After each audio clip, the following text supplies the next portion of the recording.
ماجدہ کے لاکھ چاہنے کے باوجود کہ مناہل کی طلاق کی بات کسی کے سامنے ظاہر نہ ہو، آخر کار مناہل کی طلاق کے بارے میں ولید اور نرگس کو معلوم ہو ہی گیا، وہ بھی زارا کے ذریعے۔ ڈرامے کے نیکسٹ ایپیسوڈ میں آپ لوگ دیکھیں گے کہ کس طرح سے ماجدہ مناہل کو تسلیاں دینے کی کوشش کرتی ہے کہ تم بے فکر ہو جاؤ، میں تمہاری دوسری شادی کروا دوں گی۔ لیکن مناہل جب کہتی ہے کہ مجھ جیسی طلاق یافتہ سے آخرکار کون شادی کرے گا، تو وہیں پر ماجدہ خوش ہو جاتی ہے یہ سوچ کر کہ اب یہ لڑکی کہیں جانے والی نہیں ہے، بلکہ اب یہ ساری زندگی میری ہی خدمت کرے گی۔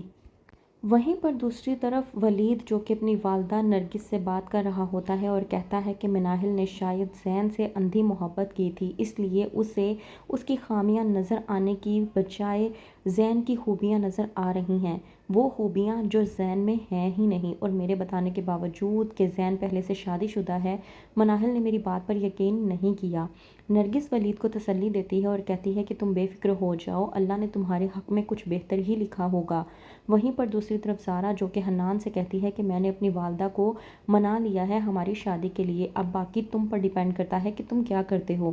حنان اسی وقت اپنی والدہ اور اپنی بہن کو لے کر زارا کے گھر آ جاتا ہے تاکہ وہ رشتے کی بات کر سکے، لیکن ماجدہ جس نے پہلے سے ہی پلاننگ کی ہوتی ہے کہ وہ کچھ ایسا کرے گی کہ حنان کے گھر والے شادی سے انکار کر دیں گے۔ وہیں پر دوسری طرف مناہل جو کہ زین سے طلاق کا سوگ منا رہی ہوتی ہے، تو اس بات پر ماجدہ مناہل کو کھڑی کھوٹی سناتی ہے اور کہتی ہے کہ تم کیا چاہتی ہو، کہ تم لوگوں کو یہ دکھانے کی کوشش کر رہی ہو کہ تم پر اس گھر میں ظلموں کے پہاڑ توڑے جا رہے ہیں، تمہاری یہ حرکت میں پوری نہیں ہونے دوں گی، بہتر یہ ہے کہ اپنے آپ کو سدھارو اور سب کے سامنے اچھے طریقے سے آؤ، اور کسی کو بھی یہ بتانے کی ضرورت نہیں ہے کہ زین تمہیں طلاق دے کر جا چکا ہے۔ وہیں پر دوسری طرف حنان جب اپنی فیملی کو لے کر آتا ہے رشتے کے لیے، تو ماجدہ وہاں پر سب کے سامنے شرط رکھ دیتی ہے اور کہتی ہے کہ مجھے زارا کا رشتہ منظور ہے، لیکن میری ایک شرط ہے۔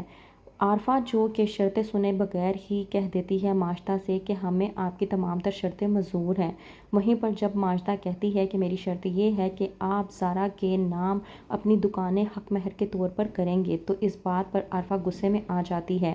وہیں پر زارا اپنی ماں پر بھڑکتی ہے اور کہتی ہے کہ اگر آپ کو اپنی دولت پر اتنا ہی غرور ہے تو میں آپ کو آج بتا دیتی ہوں کہ میں آپ کی دولت کو ٹھکرا کر جا رہی ہوں اور حنان سے شادی کر لوں گی۔ اب آپ کے سامنے ہی میں حنان کو لے کر یہاں سے جاؤں گی اور سیدھا جا کر کورٹ میرج کر لوں گی۔ عارفہ جو کہ حنان کو ہاتھ ہلاتے ہوئے اشارہ کرتی ہے، تو وہیں پر حنان کہتا ہے زارا سے کہ رک جاؤ، اور ماجدہ کے سامنے اچھا بننے کی کوشش کرتا ہے اور کہتا ہے کہ ہمارے خاندان کی یہ روایت نہیں ہے کہ اپنوں کی بات کو ٹھکرا کر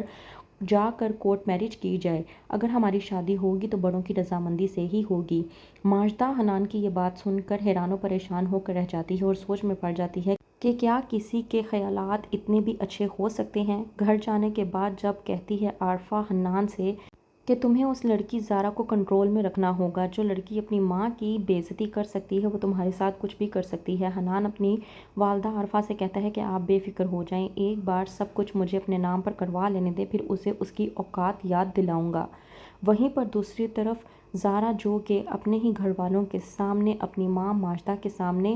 بے عزتی کر رہی ہوتی ہے اپنی والدہ کی، اور کہہ رہی ہوتی ہے کہ کس بھائی کے گن گانے کی بات کر رہی ہیں آپ کا وہ بیٹا جو جانے کے بعد جس نے ایک بار بھی پلٹ کر جواب نہیں دیا اور ہمارے فون تک ریسیو نہیں کر رہے، اور کتنا شاطر انسان تھا وہ کہ جس نے وہاں پر پہلے سے شادی کر رکھی تھی اور یہاں پر آ کر دوبارہ شادی کی اور اس بیچاری کو طلاق دے کر چلے گئے۔ ہوتی ہے زارا اس بات سے انجان کہ وہیں پر ولید اور نرگس تمام تر باتوں کو سن رہے ہوتے ہیں۔ نرگس جب یہ بات سنتی ہے تو اس کے تو رونگٹے ہی کھڑے ہو جاتے ہیں، تو کیا کرے گی نرگس؟ کیا اب اپنائے گی اپنے بیٹے ولید کے لیے مناہل کو؟ کیا ہو جائے گی ولید اور مناہل کی شادی؟ جاننے کے لیے دیکھتے رہیے ڈرامہ سیریل پتھر دل۔